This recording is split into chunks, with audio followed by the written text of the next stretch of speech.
Pierre Palmade est, depuis le 17 février, mis en examen pour homicide et blessure involontaire à la suite du violent accident de la route qu'il a causé alors qu'il conduisait sous l'emprise de stupéfiants.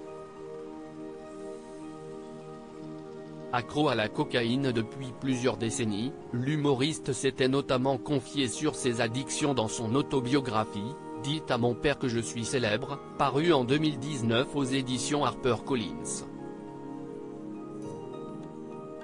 Un récit dans lequel il revenait également sur ses débuts sur scène, en compagnie d'un animateur bien connu du grand public. C'est en contemplant le succès rencontré par Muriel Robin, pour laquelle il a justement coécrit plusieurs de ses sketchs, que l'envie de monter à son tour sur scène s'est faite de plus en plus pressante. Pierre Palmade va alors profiter d'une opportunité offerte par une autre personnalité du petit écran croisé sur le tournage de l'émission La Classe. L'un des élèves m'a demandé si je ne voulais pas faire sa première partie, écrit-il avant de préciser, il s'appelle La Gaffe. Pierre Palmade, Muriel Robin, Michel Larocque, Véronique Sanson. Les femmes de sa vie. Je n'emmène pas large, un nom à nul autre pareil qui fait bien évidemment référence à Vincent Lagaffe, d'autant qu'il poursuit, il deviendra plus tard animateur télé, mais pour l'instant, il doit jouer en Suisse et me demande de faire sa première partie.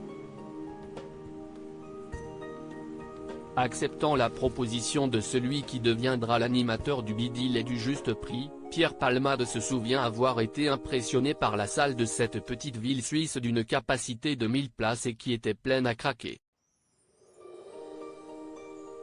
La Gaffe est adorable, il me dit à quel point il a de l'admiration pour mon écriture.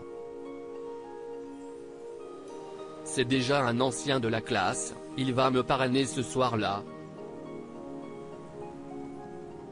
La Gaffe est vraiment populaire et moi, je n'emmène pas large, confie l'humoriste qui est ensuite devenu un habitué du show spectaculaire des Enfoirés avec pas moins de 22 participations entre 1993 et 2021. Article écrit en collaboration avec 6 médias. Crédit photo, Jack Tribeca.